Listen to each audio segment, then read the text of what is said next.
Daily Mercy. Kutipan Harian Kerahiman.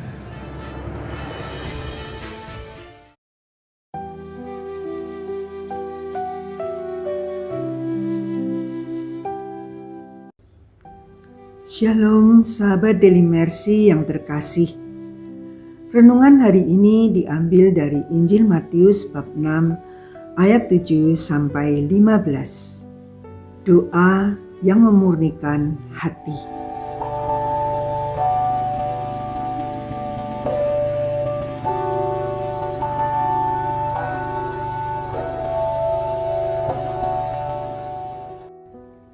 Orang jadi semakin rajin berdoa, semakin lama waktu berdoa, semakin panjang doa yang disampaikan ketika berhadapan dengan masalah.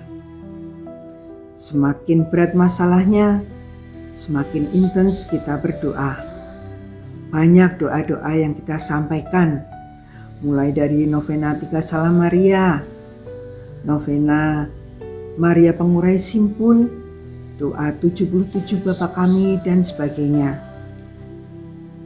Kita begitu mengharap dengan panjangnya doa, dengan banyaknya doa, Tuhan akan semakin mendengarkan doa-doa kita dan berharap Tuhan segera mengabulkannya.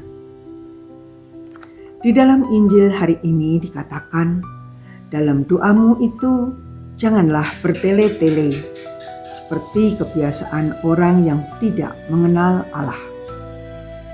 Kita berpikir sebelumnya bahwa dengan banyak doa, Tuhan lebih mendengarkan. Dan semakin cepat Tuhan mengabulkan doa kita. Dengan berdoa yang makin lama dan dengan kata-kata yang panjang, Tuhan lebih suka pada kita, apalagi dengan susunan kata-kata yang indah.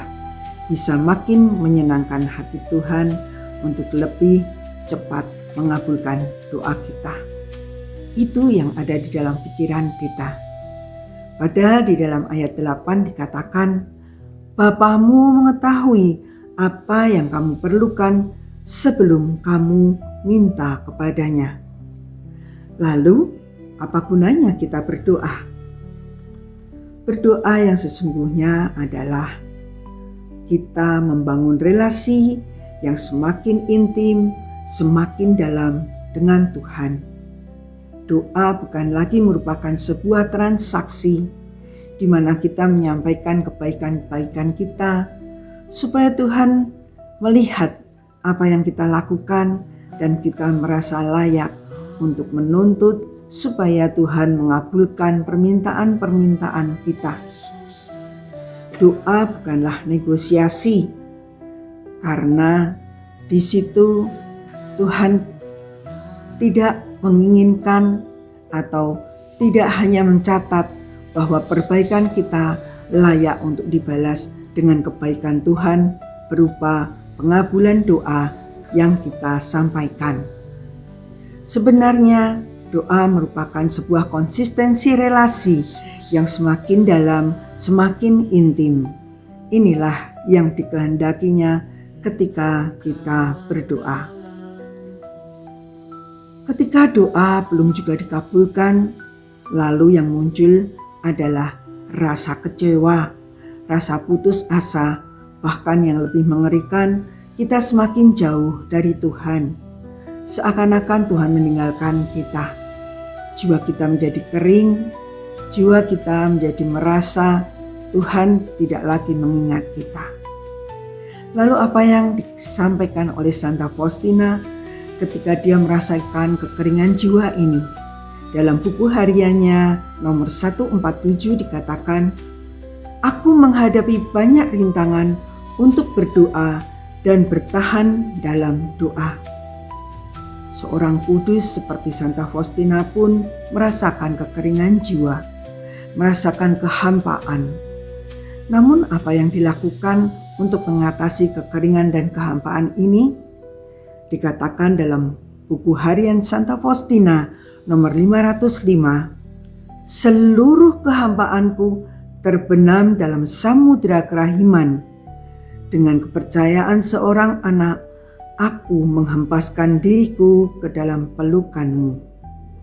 Semakin merasa kering, semakin merasa hampa, Santa Faustina semakin membenamkan kehampaannya di dalam kerahiman Tuhan. Dan bahkan layaknya seorang anak yang begitu percaya kepadanya, Santa Faustina menghempaskan dirinya dalam pelukan Tuhan. Disitulah terasa bagaimana Tuhan hadir, merangkul, menghangatkan, memberikan kedamaian, memberikan rasa nyaman yang begitu dalam. Dan disitulah sebuah bukti totalitas penyerahan diri Santa Faustina kepada kedaulatan Tuhan. Kehadiran Tuhan akan semakin terasa ketika ada relasi yang begitu intim dengan Tuhan yang Maha Rahim. Dengan membenamkan kehampaannya dalam samudra kedalaman kerahiman, Santa Faustina semakin merasakan hadirat Allah yang bahkan sampai mampu merasakan keinginan untuk menghempaskan seluruh dirinya dalam pelukan Tuhan yang begitu damai dan hangat. Doa di sini bukan lagi dilakukan saat menghadapi masalah, namun doa sudah menjadi sebuah kerinduan untuk menikmati keintiman relasi, sehingga semakin memampukan kita untuk mengatakan, "Jadilah kehendak-Mu," sebagaimana ada di dalam doa yang diajarkan Tuhan hari ini. Demikian juga yang dialami oleh Yesus ketika Yesus mendekati masa-masa penyalibannya. Yesus berdoa dalam keheningan, bahkan meminta para muridnya untuk juga mengikutinya berdoa dan menemaninya malam itu. Namun murid-muridnya tertidur. Mari di masa Prapaskah ini kita murnikan doa kita dengan menjadikan doa sebagai saat-saat untuk menikmati keintiman relasi dengan Tuhan, sehingga kita pun semakin teguh menyatakan, "Yesus, Engkaulah andalanku."